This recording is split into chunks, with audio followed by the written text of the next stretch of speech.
এই পৃথিবীতে এমন একজনও মানুষ নেই যে যার কোনো সমস্যা নেই। আমরা প্রত্যেকে আমাদের নিজস্ব যুদ্ধের ময়দানে দাঁড়িয়ে আছি।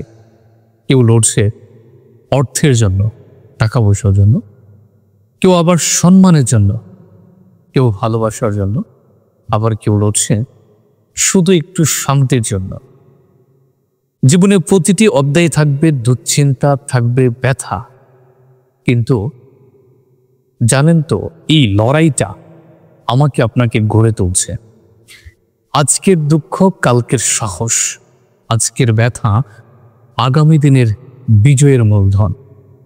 জীবনে হাজারো বাধা আসবে, এই বাধাগুলো কখনোই শেষ হবে না, কিন্তু আপনি যদি ইতিবাচক দৃষ্টিভঙ্গি নিয়ে এগিয়ে যাই, যদি আপনি বিশ্বাস রাখি আপনি পারবো, তাহলে কেউ আমাকে বা আপনাকে কখনোই থামাতে পারবে না।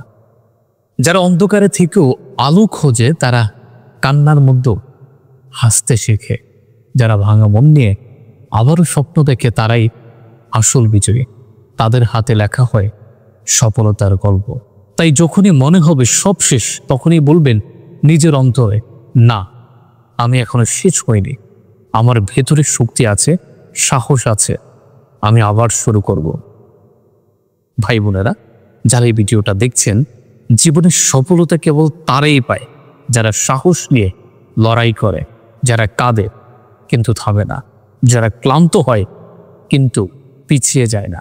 আজ যদি আপনি হার মানেন, কাল আপনার স্বপ্ন হারাবে পথ, কিন্তু যদি আজ আপনি লড়েন, তাহলে কাল আপনার গল্প শুনবে এই পৃথিবী। তাই বাঁচুন বিশ্বাস নিয়ে, এগিয়ে চলুন সাহস নিয়ে।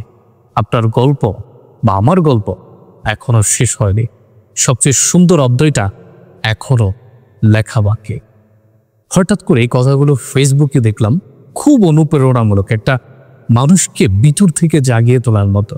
আমরা অনেকেই হতাশ হয়ে যায় বিভিন্ন টেনশনে। আপনি যে ভিডিওটা দেখছেন, আপনিও হয়তো বা যে কোনো একটা টেনশন, যে কোনো একটা চিন্তায় হতাশ হয়ে যাচ্ছেন, কিন্তু না, নিজেকে আবার জাগিয়ে তুলতে হবে যে না, আমরা পারবো, সম্ভব আমাদের।